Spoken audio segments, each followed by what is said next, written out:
Morning 9th class students. As we are doing chapter 10, the name of the chapter is circle, and in this chapter we will do the theorem today कि chords equidistance from the center of the circle are equal in length. तो हमें जो दिया है वो दिया है कि अगर एक सर्कल है विद सेंटर ओ है सेंटर, और हमने दो इसमें कोड्स लिए हैं ए बी और सी डी, तो जो कोड्स है वो सेंटर से इक्वी डिस्टेंस पर हैं।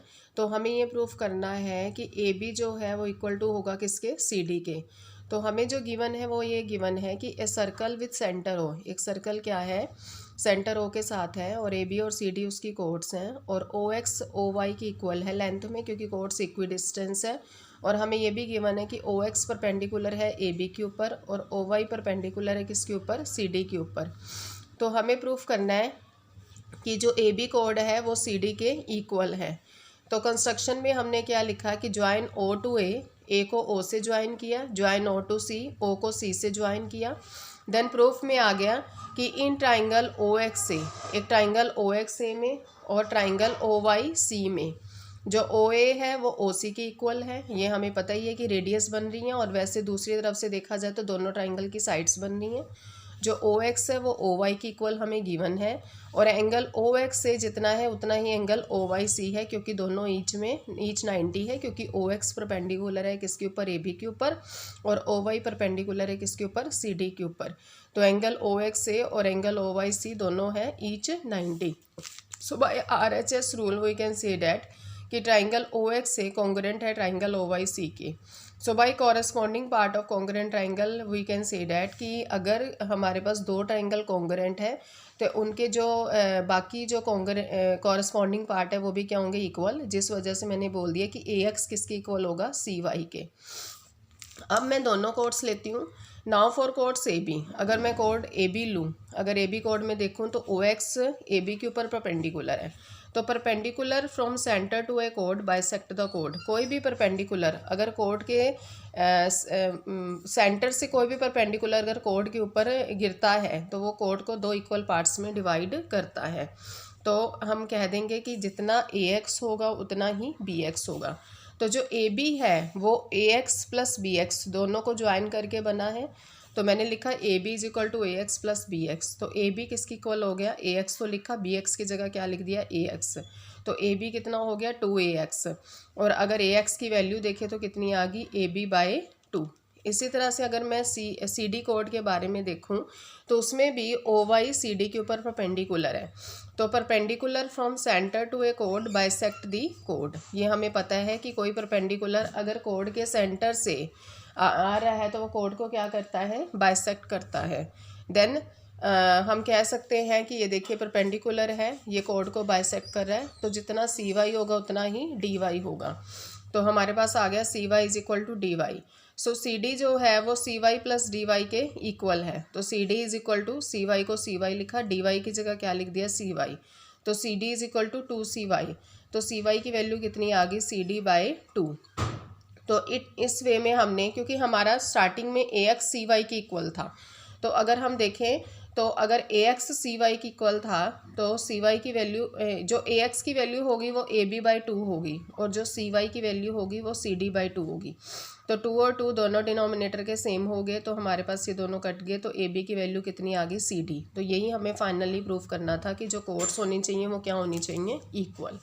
तो ये है आपकी थ्योरम। अब नेक्स्ट जो थ्योरम है क्लास, उसमें ये थ्योरम जो है ये पेज नंबर 178 की थ्योरम है, एग्जाम्पल नंबर 2 में है, और ये थ्योरम भी बिल्कुल इसी तरह से है।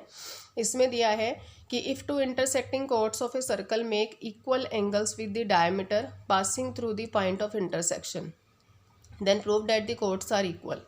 अगर दो इंटरसेक्टिंग कोड है, ये देखिए दोनों कोड है ए बी और सी डी, ये दोनों आपस से एक दूसरे को इंटरसेक्ट करनी है ई पर, ई पॉइंट पर, और ये यहाँ से एक सेंटर से एक जो डायमीटर पास होके जा रहा है वो कोड्स के साथ जो लेंथ बना रहा है, जिसे जैसे ए बी के साथ यहाँ लेंथ बना रहा है ए ई क्यू, ये एंगल बना रहा है। जो कोड जो है वो डायमीटर के साथ जो एंगल बना रही है डेट इज़ ए, यहाँ पर ए ई क्यू एंगल बनाया, और सी डी कोड ने ये डायमीटर जो जा रहा है इसके साथ जो एंगल बनाया डेट इज़ यहाँ बनाया कौन सा, क्यू ई डी। तो यहाँ पर मैंने लिखा है कि ये दोनों कंडीशन हमें गिवन है और हमें बताना है कि जो ए बी है वो सी डी के इक्वल है।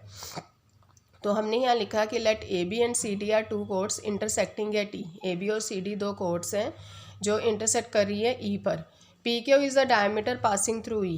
पी क्यू एक ऐसा डायमीटर है, यहाँ पी लिख लीजिए, पी क्यू एक ऐसा डायमीटर है जो ई से पास कर रहा है, कहाँ से, ई से, ये ई पॉइंट से पास करके जा रहा है। और A B and C D makes equal angle with the diameter P Q. ये ए बी कोड और ये सी डी कोड ये डायमीटर के साथ इक्वल एंगल बना रहे हैं। तो हमने ये भी कह दिया कि एंगल ए ई क्यू जितना होगा उतना ही एंगल डी ई क्यू होगा। तो प्रूफ में मुझे क्या करना है कि अगर ये सभी कंडीशंस दी हैं तो मुझे प्रूफ करना है कि ये भी किसके इक्वल है, सी डी के। तो कंस्ट्रक्शन में मैंने ये कर दिया है कि सेंटर से, ये जो सेंटर है हमारा ओ, उससे मैंने ये जो परपेंडिकुलर है वो ड्रॉ कर दिए, O L perpendicular to A B और O M perpendicular to C D. तो प्रूफ में क्या लिखा, इन ट्राइंगल ओ एल ई, ये ट्राइंगल लिया, और ट्राइंगल ओ एम ई और ये ट्राइंगल लिया। तो हम कह देंगे कि angle O L E is equal to angle O M E. ये देखिए ये एंगल और ये एंगल, ये दोनों एंगल क्योंकि ये परपेंडिकुलर ड्रॉ हो रहे हैं तो ईच क्या होगा 90। और ये भी कह दिया कि एंगल ओ ई एल जितना है इतना ही एंगल ओ ई एम है। क्यों है, क्योंकि जैसे बड़ा एंगल हो गया ए ई क्यू और ये हो गया डी ई क्यू, तो अगर बड़ा एंगल है ए ई क्यू, उसी में से छोटा एंगल कौन सा बन रहा है, डेट इज़ ओ ई और एल। और इधर से बड़ा एंगल है डी ई क्यू और उसी में से छोटा एंगल बन रहा है कौन सा, ओ ई एम। तो दोनों इक्वल हो गए एज गिवन। और ओ ई दोनों साइड ऐसी होगी जो कॉमन होगी। तो by angle side angle congruency rule से हमने कह दिया कि triangle O L E congruent है किसके, ट्राइंगल ओ एम ई के। तो बाय सिपिसिटी जो corresponding part of congruent triangle होता है, वी कैन से डैट कि जितना ओ एल की साइड होगी उतनी ही ओ एम होगी, मीन्स कि दोनों परपेंडिकुलर्स इक्वल हैं। बट हमें क्या गिवन है कि hair O L is the distance of the code A B from centre and O M is the distance of the code C D from centre. So O L जो है वो code ऐसा distance है जो centre से A B के ऊपर पड़ रहा है, और ओ एम जो है वो ऐसा डिस्टेंस है जो सेंटर से सी डी कोड के ऊपर पड़ रहा है।